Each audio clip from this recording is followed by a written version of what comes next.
I'm now going to continue with our agenda, and I would like to invite Ashish and Ashwina Kulkarni, who are the leaders of Bell Immersive Technologies, one our co-organizers of this event and partners of WCMR.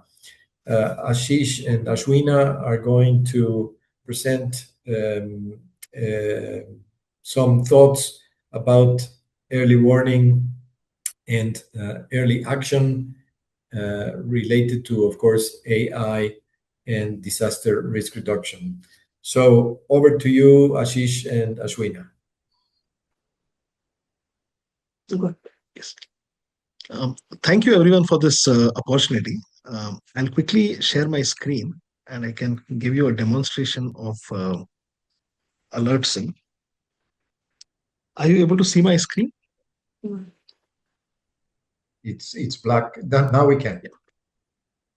So what we have here is ALERTSim's multi-hazard decision support system to demonstrate how AI can bridge the gap between wildfire detection and actionable risk intelligence.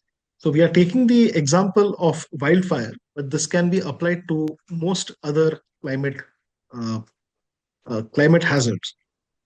Here in hazard detection, what we'll show you today is how we move from where is the wildfire to where does it actually matter, and how to, and AI will help us to interpret this. So this interface is showing real-time wildfire activity using satellite data. In this case, we have used the VIIRS fire detection. Each point you see represents a thermal anomaly, essentially a detected hotspot. This gives us raw intelligence, where events are happening, how they are distributed, and how they evolve over time. Here we have used a historic wildfire event for the state of for Colombia, and particularly we are looking at Caqueta as the state where this wildfire occurred between 2nd February 2024 till 14th February 2024. Now, this just knowing where the wildfires are is not adequate for making decisions because not every fire requires the same level of response. So the key question becomes, which of these fires actually create risk to people, assets, and operations? And this is where we move from hazard detection to risk modeling.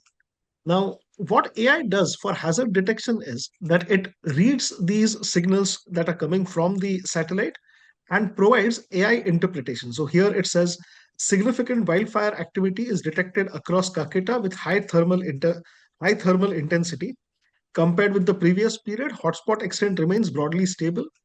The current hazard pattern suggests broad wildfire exposure across the department and close operational monitoring is warranted. Now it is left to us how much more into detail we can go.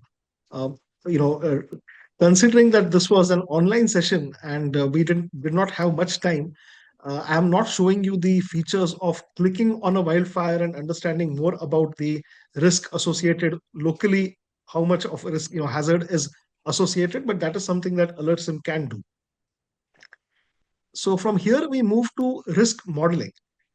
Now, in risk modeling, what we have done is we have combined three critical layers: wildfire hazards,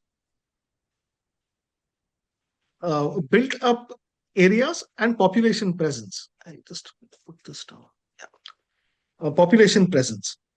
So the system generates a priority risk surface, highlighting areas where wildfire intersects with human exposure. So this magenta color is where the priority risk areas are. So instead of treating all fires equally, the system automatically identifies, based on the population presence and the built up areas, which fires are likely to impact community and infrastructure. You will notice that not all the wildfires here appear as high risks. Fires in remote areas may be environmentally significant, but operationally might have a lower priority. Further, what the application does is that it provides a quantified priority risk area, in this case, around 173.7 hectare area is under wildfire. And this is where AI becomes powerful. It converts raw data into decision ready intelligence. So here we have an AI risk interpretation which says wildfire risk in Calcutta is currently concentrated in selected areas where hazard is intersecting with built up exposure. These zones represent elevated relevance and would warrant closer monitoring and prioritization with an operational decision support environment. Now, this is a simple demonstration. Uh, so, what we demonstrated right now was hazard detection and risk modeling.